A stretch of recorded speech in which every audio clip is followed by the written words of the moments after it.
the chance of the reform package being passed is slim.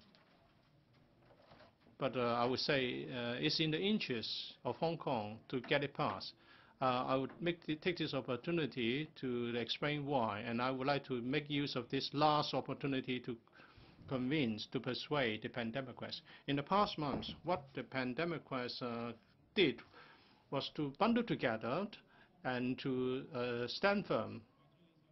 Well, the package isn't far from ideal for good reasons, because of lack of mutual trust between Hong Kong and CPG.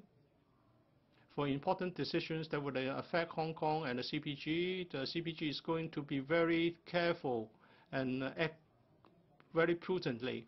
Many people in Hong Kong do not accept the fact that we have returned to the motherland.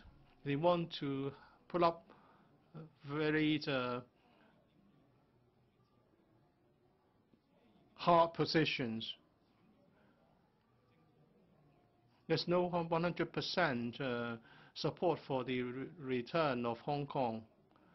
So how can we get a package that would live up to the ideals of pandemics? If we look at other places where universal suffrage is the norm, they suffer from economic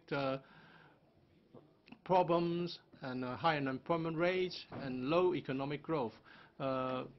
Universal suffrage is not a panacea. So if we take the first step forward in introducing universal suffrage and then seek improvement later, it's a very pragmatic way. And the CPG has also tried to be sincere in explaining the package. According to Mr. Wang Guangya, the notion that pocketed now would mean pocketed forever is misleading. And according to the basic law, the C at the time would be able to make proposals to improve our constitutional system. Mr. Wang Guangya's remarks could have been very effective in alleviating the concerns of pandemics. According to an opinion poll, if this can be accepted, and that is if this notion of pocketed forever can be done away with, the support for the reform package will be over 60%. The pandemics wouldn't have it. That's why they insist on opposing the package. It's been said that the political climate is not favorable. Let's build mutual trust first before we can have a better package. Well, this is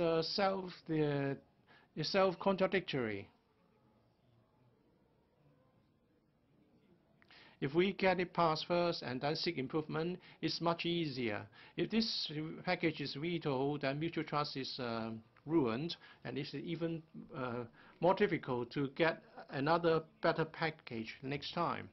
The pandemics must know this, but no one in the pandemocratic camp has the courage to make the right decision, and they have just chosen what is convenient and easy, and they oppose the package. They have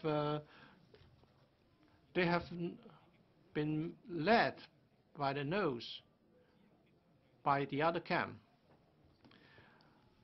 The moderates will stand to lose.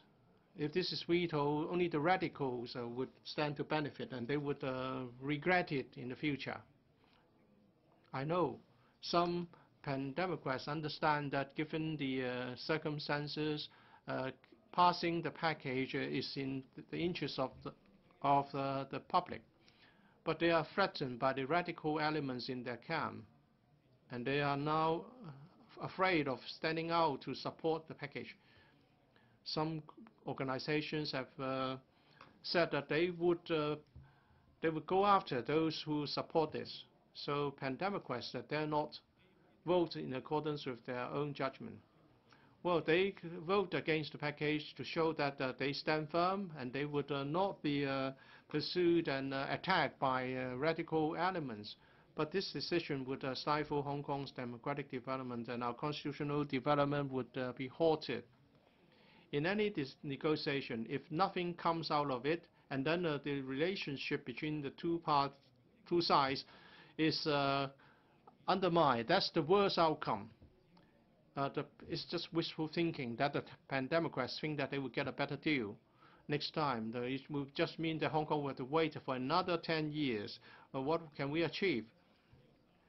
We have only got 3 decades before we reach the end of the 50-year period. So when we are approaching the end of the 50-year period, do we still have the bargaining power? The Pan-Democrats are the culprits. They are saying that their supporters are against the package. They have not given any thought to find a way out.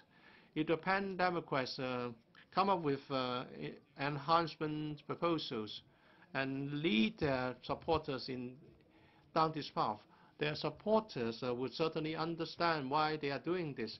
Well, they are in such a difficult position because Pan-Democrats are not able to take the lead, and that even when the CPG just show some signs of goodwill, they responded with attack and criticism. If this package is vetoed, the Pan-Democrats would have to show all the responsibility.